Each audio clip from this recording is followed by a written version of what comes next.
सर्दियों की वो सुबह थी जब धुंध ने पूरे गांव को अपनी सफेद चादर में लपेट रखा था।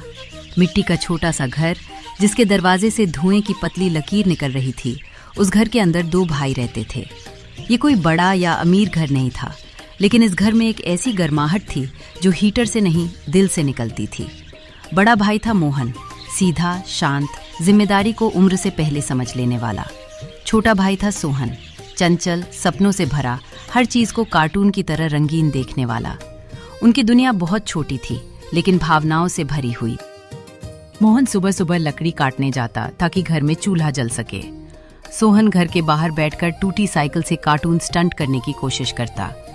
मोहन को लगता जिंदगी जिम्मेदारी है, सोहन को लगता जिंदगी सपना है।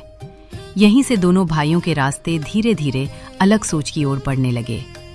सोहन स्कूल जाना पसंद करता था क्योंकि वहां किताबों से ज्यादा उसे कहानियां मिलती थीं। मोहन स्कूल छोड़ चुका था, काम जरूरी था। जब सोहन कार्टून बनाता, मोहन उसकी कॉपी चुपचाप रख देता ताकि वो खराब न हो। ये प्यार था, बोला नहीं जाता, किया जाता है।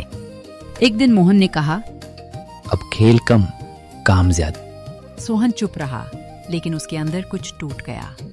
कई बार खामोशी आवाज से ज्यादा शोर करती है। रात को सोहन तारों को देखकर सोचता, एक दिन वो अपने कार्टून बनाएगा, लोगों को हंसाएगा। नीचे मोहन बैठा हिसाब जोड़ रहा था, कितना अनाज है, कितनी लकड़ी है, कल क्या होगा। एक ही छत के नीचे दो अलग दुनिया। मेले में एक कार्टून आर्टिस्ट आया। सोहन की आंखें चमक उठी। मोहन ने देखा, उस चमक में भूख नहीं थी, डर नहीं था, सिर्फ उम्मीद थी। जब सोहन ने कार्टून प्रतियोगिता में हिस्सा लेने की बात की, मोहन ने मना कर दिया। कठोर नहीं था वो, डरता था। सोहन ने पहली बार बड़े भाई को गलत समझा। सोहन घर छोड़कर शहर चला गया। मोहन ने रोका नहीं, क्योंकि कभी कभी प्यार रोकता नहीं, इंतजार करता है। शहर रंगीन था लेकिन बेरहम। सोहन के सपनों की परीक्षा शुरू हो चुकी थी। कभी भूखा सोना, कभी ठुकराया जाना, पर वो हार नहीं मानता। मोहन का घर अब और ठंडा लगने लगा था। लकड़ी थी, चूल्हा था, पर हंसी नहीं थी। एक दिन चिट्ठी आई। सोहन ने लिखा था, भैया मैं सीख रहा हूँ। मोहन की आंखें भर आईं। कई सालों बाद सोहन का कार्टून लोगों को हंसाने लगा, पर सबसे पहले वो मोहन को याद करता। सोहन लौट आया। दोनों भाई आमने सामने खड़े थे। शब्द कम थे, आंखें बहुत कुछ कह रही थीं। मोहन ने कुछ नहीं कहा, सोहन ने कुछ नहीं कहा। यही असली संवाद था। जिंदगी में सपने और जिम्मेदारी लड़ते नहीं, अगर समझ हो तो एक दूसरे का सहारा बन जाते हैं। जो भाई रोकता है वो दुश्मन नहीं होता, जो सपना देखता है वो नासमझ नहीं होता। परिवार वही है जहां रास्ते अलग हों, लेकिन दिल एक ही जगह लौट आए। सोहन के लौट आने से घर भरा हुआ तो लगने लगा, लेकिन अब दोनों भाइयों के बीच एक अजीब सी चुप्पी थी। वो चुप्पी जो लड़ाई की नहीं थी, वो चुप्पी जो डर से पैदा होती है, डर कि कहीं फिर से कुछ टूट ना जाए। मोहन पहले की तरह सुबह जल्दी उठता। सोहन अब भी देर तक जागता रहता, अपने स्केचबुक में गांव के चेहरे उतारता। दोनों एक ही घर में थे, लेकिन दिलों के बीच कुछ अधूरा था। चूल्हे पर रोटियां सिक रही थीं, धुआं आंखों में चुभ रहा था, या शायद वो पुराने सवाल थे। सोहन ने पहली बार हिम्मत की, भैया आपको बुरा तो नहीं लगा था ना? मोहन ने रोटी पलटी। कोई जवाब नहीं।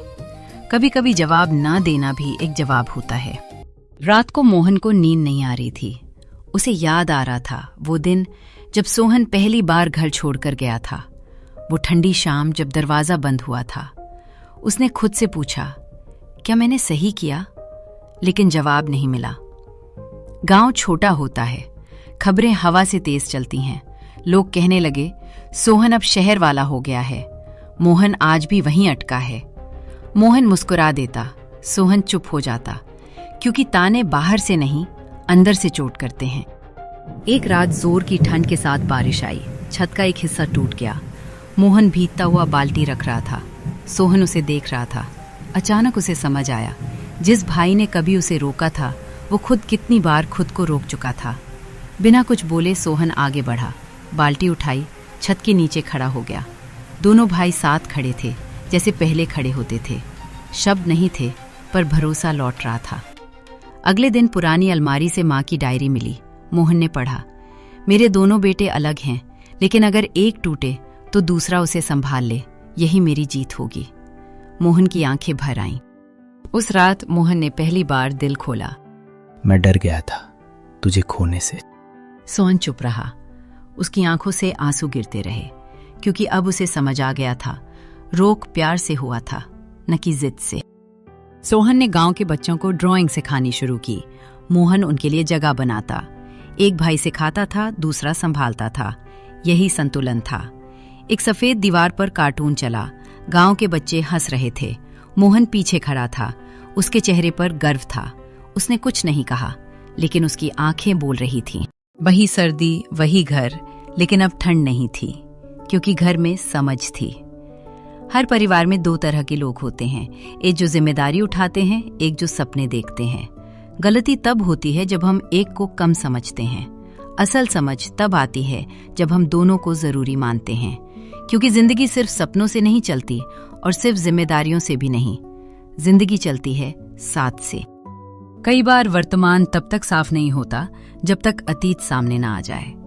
सोहन अपनी पुरानी स्केचबुक पलट रहा था। उसमें एक चित्र था, दो छोटे बच्चे फटे कपड़ों में एक पतंग उड़ाते हुए। मोहन ने उसे देखा। वो चित्र नहीं था, वो याद थी। बचपन में माँ कहा करती थी, पतंग ऊंची तभी उड़ती है जब डोर मजबूत हो। मोहन डोर पकड़ता था, सोहन पतंग उड़ाता था। तब भी एक संभालता था, दूसरा उड़ता था। जिस दिन मोहन ने स्कूल छोड़ा था, सोहन को बताया नहीं गया। मोहन ने किताबें रख दी, क्योंकि घर में अनाज कम था। वो बड़ा नहीं हुआ था, उसे बड़ा बना दिया गया था। सोहन को आज पहली बार समझ आया उसका सपना किस कीमत पर जिया गया था। उसकी हंसी के पीछे मोहन की चुप्पी थी। उसने सिर झुका लिया। सर्दियां बढ़ने लगीं। मोहन की खांसी भी। वो कहता कुछ नहीं, लेकिन शरीर सब बता देता है। सोहन देख रहा था और डर रहा था। डॉक्टर ने कहा, अब इसे आराम चाहिए। आराम। मोहन के शब्दकोश में ये शब्द कभी था ही नहीं।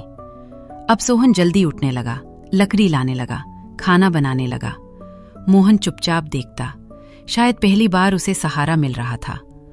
सोहन ने माफी मांगने की कोशिश की, लेकिन शब्द नहीं मिले। कभी कभी माफी शब्दों से नहीं, जिम्मेदारी से मांगी जाती है। सोहन को माँ की आवाज याद आई, जब एक थक जाए तो दूसरा आगे बढ़े, यही भाई होना है। मोहन ठीक होने लगा। अब सोहन घर संभाल रहा था। पहली बार मोहन ने आराम किया, और पहली बार सोहन ने समझा जिम्मेदारी क्या होती है। दोनों भाई छत पर बैठे थे। आसमान वैसा ही था जैसा बचपन में होता था। मोहन ने कहा, अब तुझे रोकूंगा नहीं और तू भागेगा नहीं। दोनों मुस्कुराए। हर घर में दो तरह के लोग होते हैं, जो सपने देखते हैं और जो घर को संभालते हैं। दिक्कत तब नहीं होती जब रास्ते अलग हों। दिक्कत तब होती है जब हम एक दूसरे की थकान ना देखें। जो चुपचाप सब सहता है वो कमजोर नहीं होता, और जो सपने देखता है वो गैर जिम्मेदार नहीं होता। असल परिवार वही है जहां एक गिरे तो दूसरा उसे उठाने आ जाए, क्योंकि सपने उड़ते हैं, पर उन्हें आसमान तक पहुंचाने के लिए किसी का जमीन पर खड़ा रहना जरूरी होता है।